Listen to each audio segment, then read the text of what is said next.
Hier soir, avant de m'endormir, je me suis dit, demain on est le 6 novembre, ça me dit quelque chose cette date, le 6 novembre. Et je me suis rappelé, mais je suis invité à Saint-Luc. Eh oui, je n'avais pas jeté un œil sur mon agenda. Mais avec la grâce de Dieu, cela ne m'a pas empêché de préparer un message. J'ai prié pour savoir ce que le Seigneur voulait que je partage avec vous. Et j'ai été au bénéfice de ce que j'ai préparé, puisque le prédicateur est le premier concerné par le message qu'il apporte. Est-ce que je parle assez fort? Voilà. J'aimerais aussi dire que mon regard a été attiré par cette croix avec une représentation de Jésus sur la croix, et je suis protestant, enfin de la mouvance protestante, et je fais partie de ceux qui ne sont pas choqués par cette croix avec Jésus, parce que cela nous rappelle que Jésus a souffert.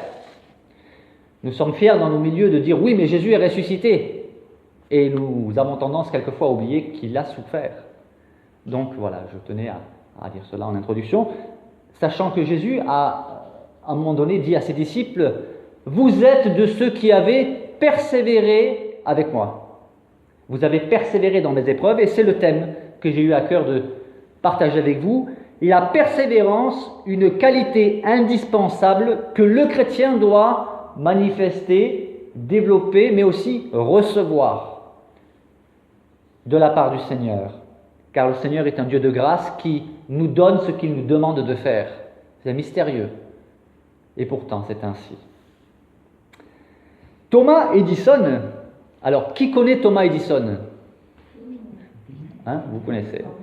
Un bref rappel, il était un inventeur très prolifique avec plus de 1000 brevets, s'il vous plaît.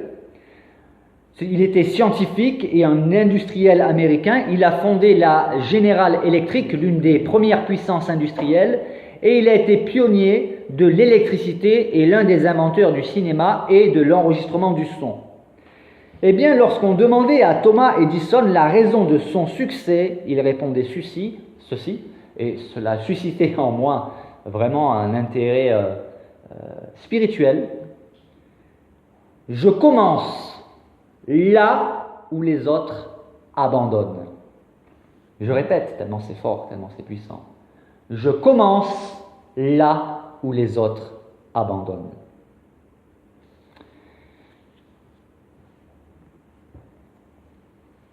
La tentation est forte d'abandonner face aux diverses difficultés, aux épreuves de la vie.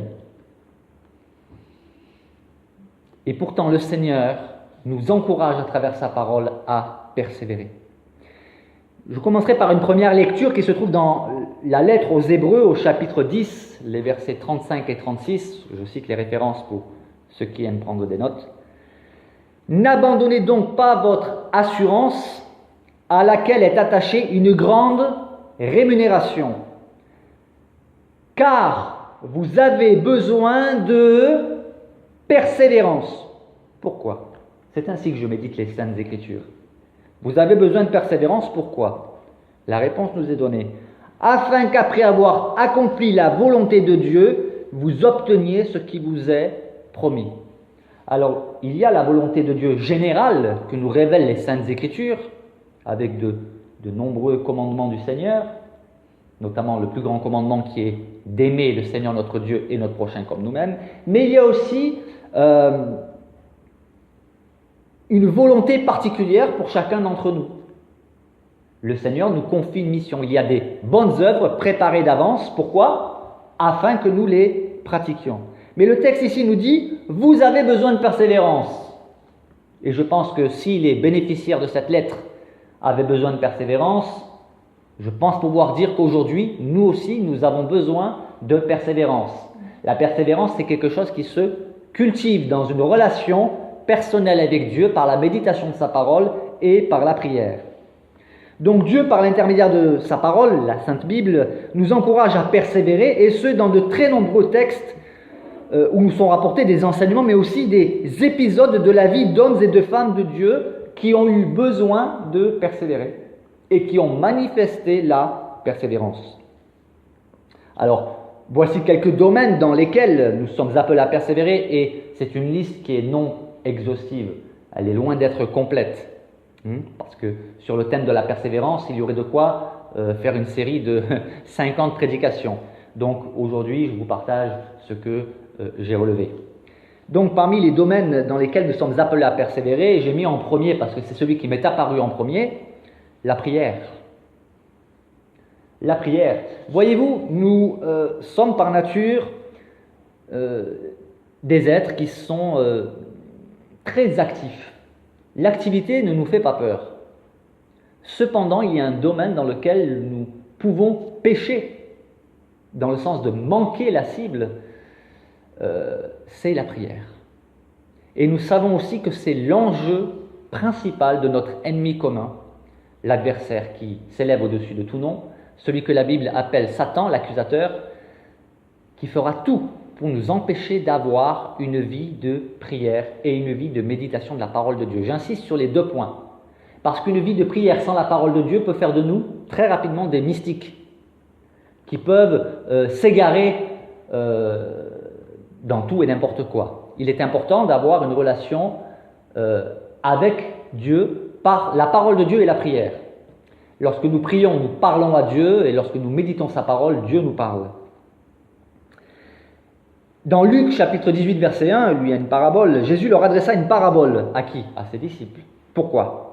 Pour leur montrer quoi? Qu'il faut toujours faire quoi? Qu'il faut toujours prier et ne point se relâcher.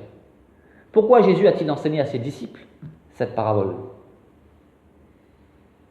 Pourquoi a-t-il voulu attirer leur attention sur le fait qu'il ne faut point se relâcher? Parce que c'est ce qui les guettait, et c'est ce qui nous guette tous. Nous sommes capables de prier, d'adresser une prière, 2 prières, 10 prières. Mais à un moment donné, nous pouvons être tentés d'abandonner, de nous relâcher. Et il y a des témoignages d'hommes et de femmes de Dieu qui ont prié pendant 10, 15, 20, 30, 40 ans pour certaines situations, pour certaines personnes. Je connais personnellement le témoignage d'une femme qui a prié pendant 14 ans pour son mari. Lui, il disait de sa femme, il n'était pas converti, sa femme était chrétienne, il disait tant qu'elle est chrétienne, elle doit m'aimer, elle doit aimer même ses ennemis, elle doit me supporter, donc tout est bien pour moi. Cet homme trompait sa femme, il était dans l'alcool, il ne s'en cachait point, et sa femme priait pour lui, jusqu'au jour où il s'est tourné vers le Seigneur, il s'est converti. D'autres ont prié pendant, je connais le témoignage de Georges Muller qui a prié pendant 38 ans pour la conversion d'une personne, et cette personne s'est convertie. Et il y a des tas d'autres sujets pour lesquels il est nécessaire de prier, mais voyez-vous,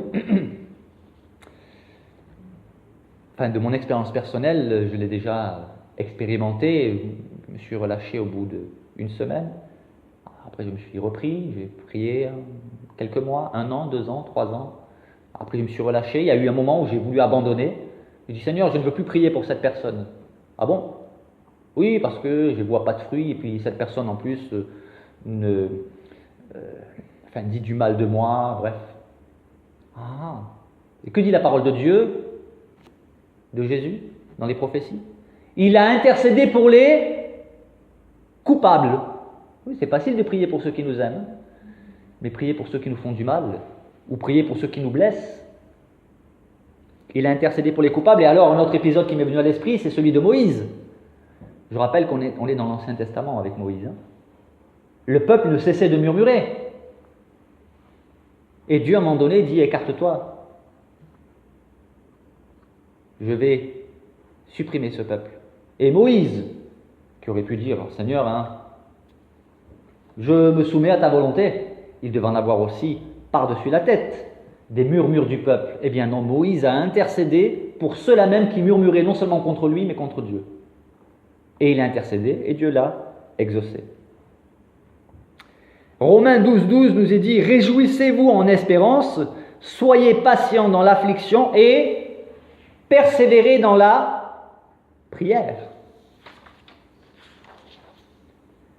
Éphésiens 6, 18 « Faites en tout temps, par l'Esprit, toutes sortes de prières et de supplications. » C'est déjà bien. Mais il insiste. Veillez à cela avec une entière persévérance et priez pour tous les saints. Les saints dont il est question là, c'est tous les chrétiens. Nous sommes tous saints. Saint, ça veut dire mis à part. Je prends ceci et je le mets là. Je l'ai, étymologiquement parlant, mis à part, je l'ai sanctifié. Étymologiquement parlant. Et en tant que chrétiens, nous avons été mis à part. Donc priez pour tous les saints. Priez les uns pour les autres, me dit aussi la parole de Dieu. Mais veillez à cela avec une entière persévérance. Veillez à quoi? À prier. Toutes sortes de prières et de supplications. Colossiens 4, verset 2. Persévérez dans la prière. Veillez-y avec action de grâce. N'oublions pas les actions de grâce qui sont finalement la reconnaissance. Et 1 Thessaloniciens 5, 17, qui est le deuxième plus petit verset de la Bible, puisque le premier, connaissez-vous le plus petit verset de la Bible? Jean 10, 35, de mémoire, si je ne me trompe pas. Jésus pleura. C'est un verset qui en dit long. Et celui-ci, 1 Thessaloniciens 5, 17, est en 3 mots. Priez sans cesse. Il y aurait encore beaucoup de textes qui nous encouragent à persévérer dans la prière, mais je pense que là, nous avons un échantillon qui est suffisamment éloquent, me semble-t-il. Nous sommes aussi encouragés à persévérer à faire le bien. Galates chapitre 6, verset 9, « Ne nous lassons pas de faire le bien, car nous moissonnerons au temps convenable. » Mais il y a une condition. Si nous ne nous relâchons pas. Oui, mais faire le bien, c'est quoi, pourraient dire certaines personnes. Si nous sommes chrétiens, méditons la parole de Dieu. Et nous saurons ce qu'est faire le bien selon le Seigneur. Il serait trop long, ici et aujourd'hui, de faire une liste de tout ce que le Seigneur appelle bien. Nous en avons des exemples, notamment par exemple avec Ésaïe 58, le jeûne, le vrai jeûne. Certains pensent que le jeûne c'est une grève de la faim, alors que le jeûne auquel Dieu prend plaisir, il dit détache les chaînes de la méchanceté. Si tu vois un homme nu, couvre-le. Nous avons aussi dans l'évangile de Matthieu, où Jésus rappelle ce qu'est faire le bien. Rendez visite aux malades, aux prisonniers, partager notre subsistance, etc. Dans 1 Corinthiens 15, 58, Paul dit « Ainsi, mes frères bien-aimés, soyez fermes, inébranlables, travaillant de mieux en mieux à l'œuvre du Seigneur. » Pourquoi? Sachant que votre travail ne sera pas vain dans le Seigneur. Voici un puissant encouragement pour continuer d'œuvrer pour le Seigneur, quand bien même nous ne voyons rien. William Carey, en Inde, il a prêché l'Évangile pendant 7 ans. Il a vu des choses abominables, des sacrifices d'enfants, des femmes torturées, maltraitées, parce qu'il y avait des coutumes barbares. Pas une seule conversion. Vous imaginez, vous prêchez l'Évangile pendant 7 ans. Pas une seule conversion. Au bout de 7 ans, il y a eu une conversion, et alors c'était l'explosion de joie. Et il avait raison, parce que la Bible nous dit que dans le ciel, il y a de la joie pour un seul pécheur qui se repent. 2 Thessaloniciens, chapitre 3, verset 13, nous dit « Pour vous, frères, ne vous lassez pas de faire le bien. » Romains, chapitre 2, verset 7, nous dit « Il réserve la vie éternelle à ceux qui, par la persévérance à bien faire, cherchent l'honneur, la gloire et l'immortalité. » Quelques précisions quand même sur ce texte, à rappeler que nous ne sommes pas sauvés par les œuvres, mais par la foi. Cependant, si je dis que j'ai la foi, mais qu'il n'y a pas d'œuvre, que dit Jacques, ma foi est morte. Elle est vaine. C'est la foi qui nous sauve, mais cette foi est visible comment? Par nos œuvres.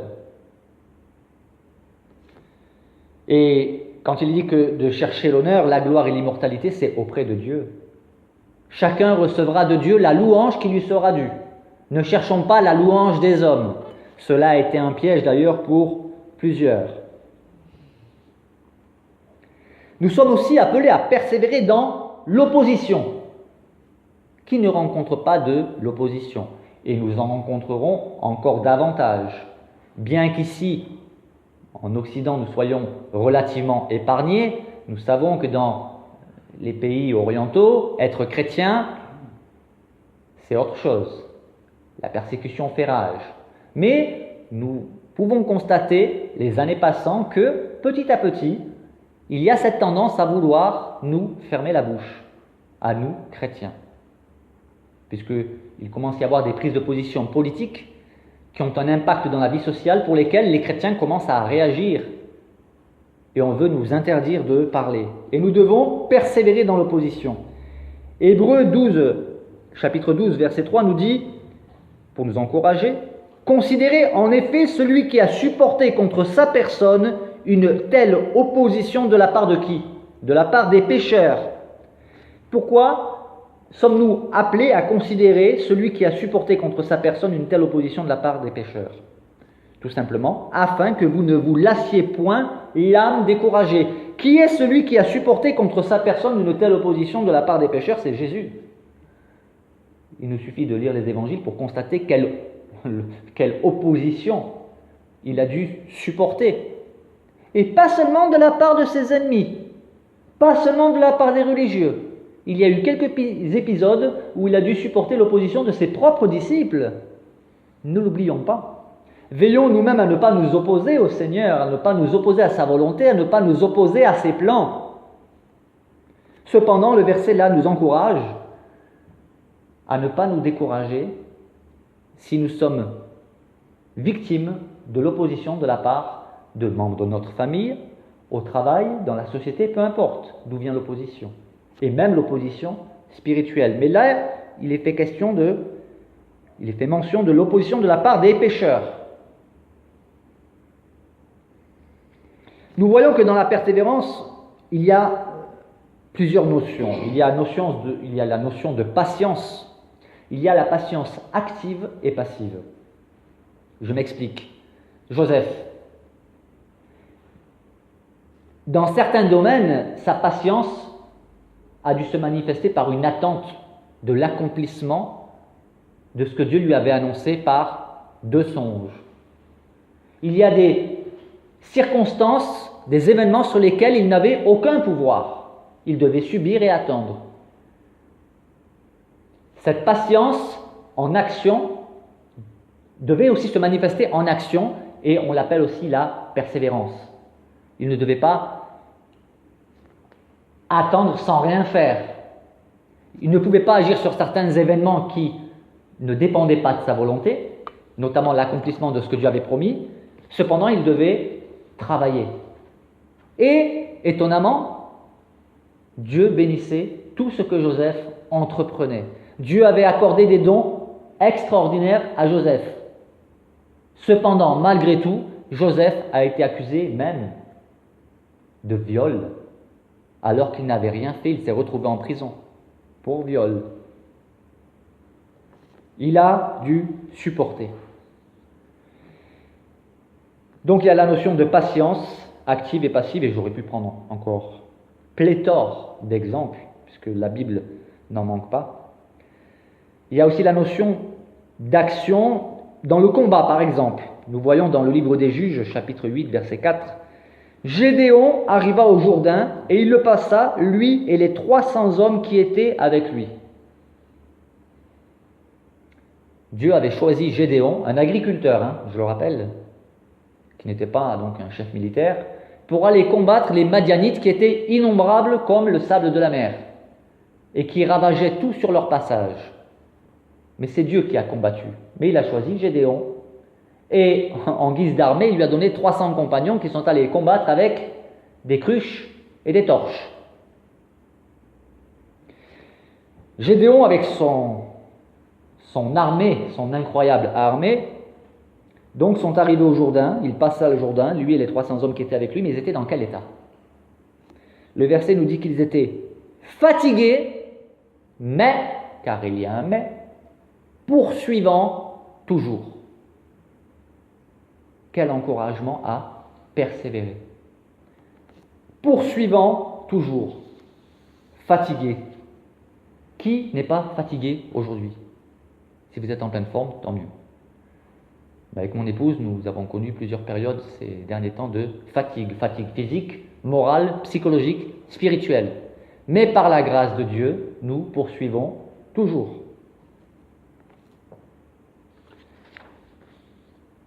Il y a aussi la notion d'endurance. Endurance dans l'épreuve. Alors pour cela, je vous encourage simplement à lire le livre de Job,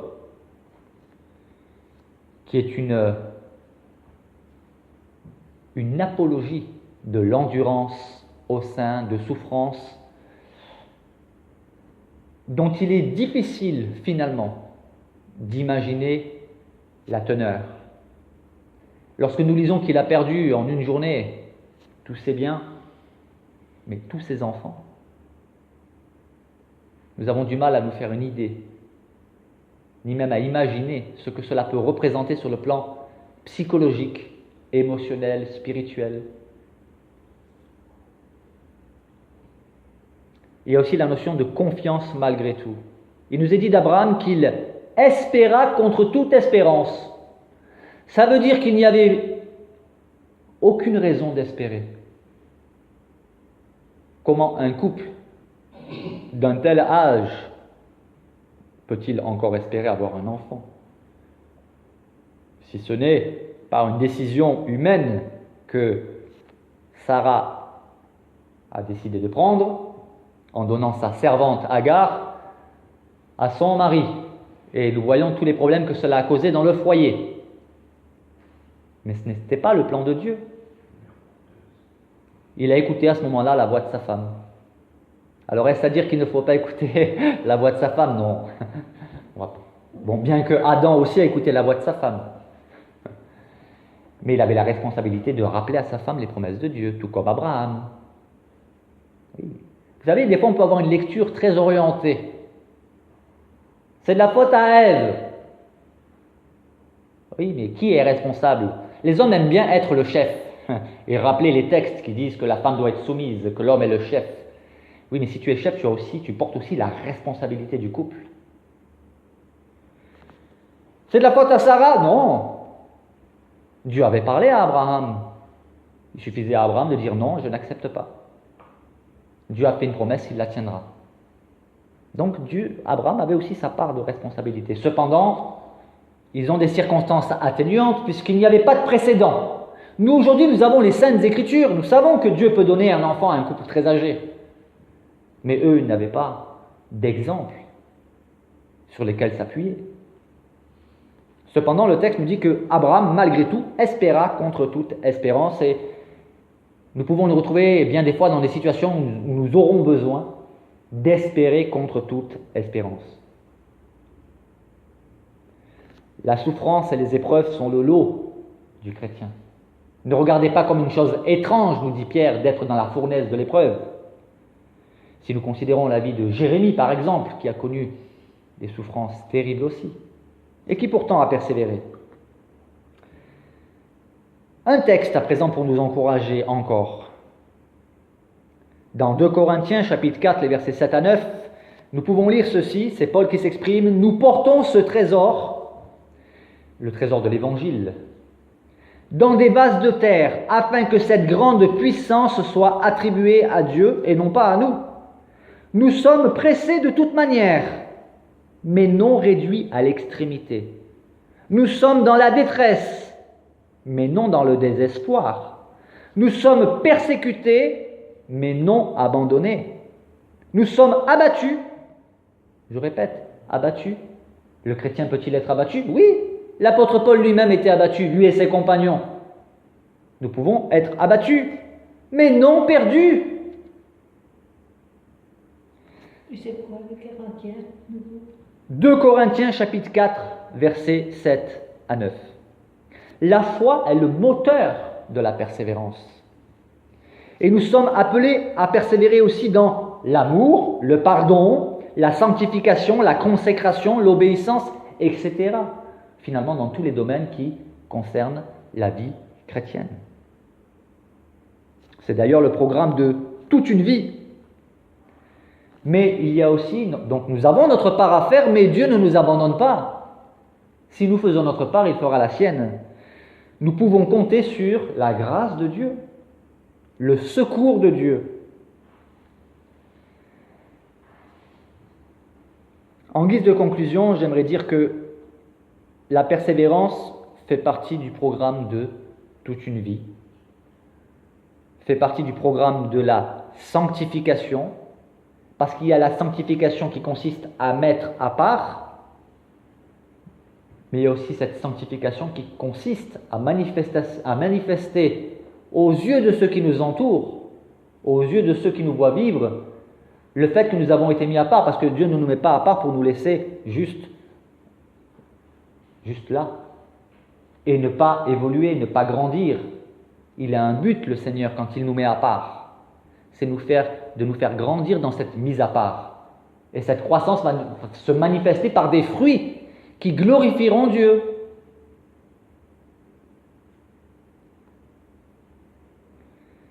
Des hommes et des femmes, ou encore les femmes de ces hommes que je vais citer, ont été au bénéfice de ce programme.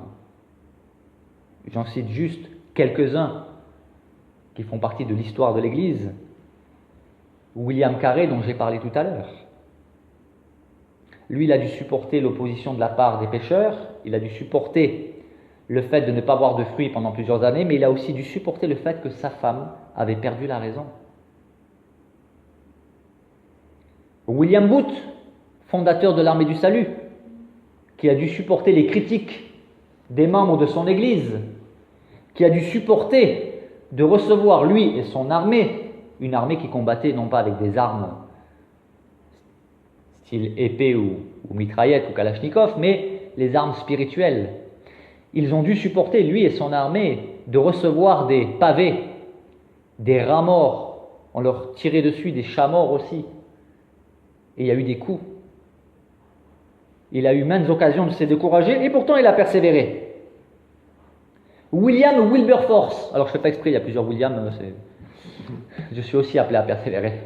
William Wilberforce qui a combattu durant des années, c'était un chrétien engagé et qui avait été appelé en politique pour combattre l'esclavage. Et d'ailleurs il y a un film qui existe en DVD, que je vous recommande vivement, qui nous relate son histoire. Il a combattu durant des années, il s'est même rendu malade. Mais il a fini, par la grâce de Dieu, par remporter la victoire.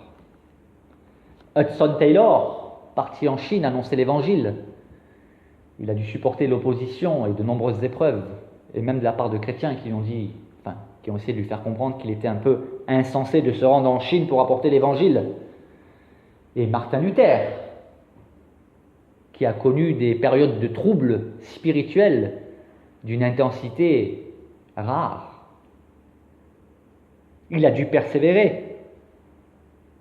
Et Marie Durand, emprisonnée 38 ans dans la tour de Constance, ayant gravé ces mots, résister.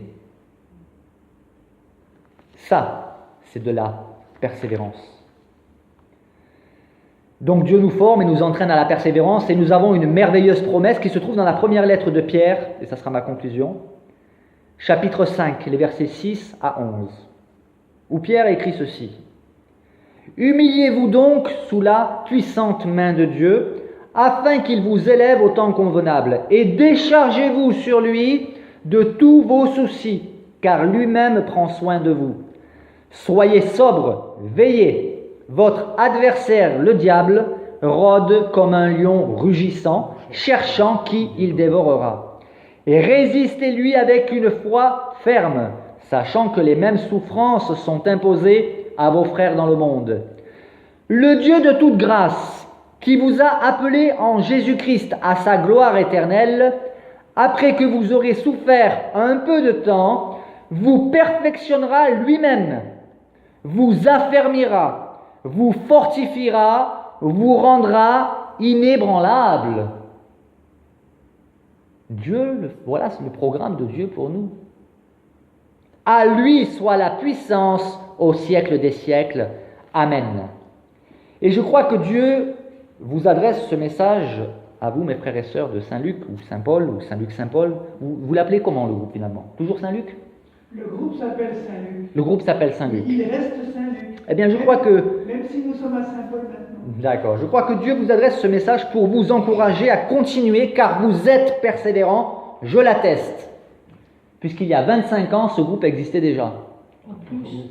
Il a 40 Non, mais quand je parle de 25 ans, c'est parce que lorsque je suis devenu chrétien, c'était il y a 25 ans, et les premières réunions que j'ai fréquentées, ce sont les réunions de Saint-Luc. Mais vous me dites 40 ans qu'il existe, gloire à Dieu.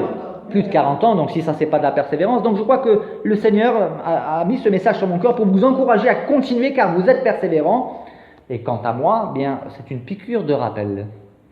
Voilà. Que le Seigneur vous bénisse richement et que sa grâce nous accompagne. Au nom de Jésus-Christ, Amen. Amen.